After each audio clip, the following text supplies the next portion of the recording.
જાણે તારે જરૂર હતી તાણે મેં પૈસા આયા, હવે મારે જરૂર પડી એટલે મને પૈસા નહીં આલવાના. પણ કાકા તમે તો ભીખ આલી હતી ને. હા તો તું એ ભીખ સમજી ન જાય. નમસ્કાર મિત્રો, વિડીયોમાં તમારા બધાનું હાર્દિક સ્વાગત છે. ને જ્યાં મિત્રો અત્યારે હું આવ્યો તો ખેતરમાં.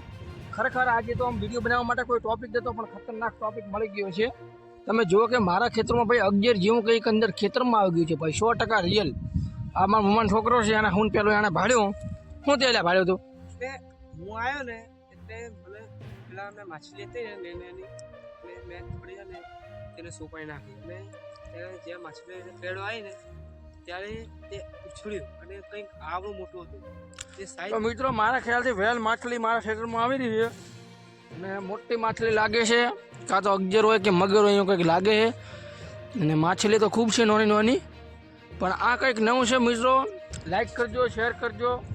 અને શું હોઈ શકે આપણે એને પકડીને હમણાં કાઢવું પડશે બહાર, કંઈક છે એટલો ખરી. અને તમારું શું કેવું છે, શું હોઈ શકે છે?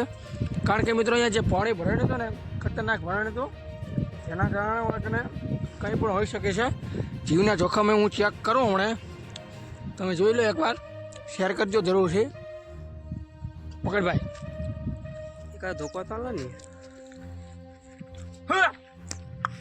કાં મારે જો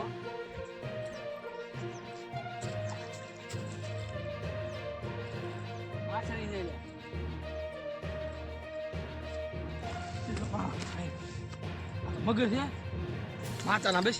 તો તમે શું તો કહેવા મિત્રો ખરેખર માતા છો કે મગર છે?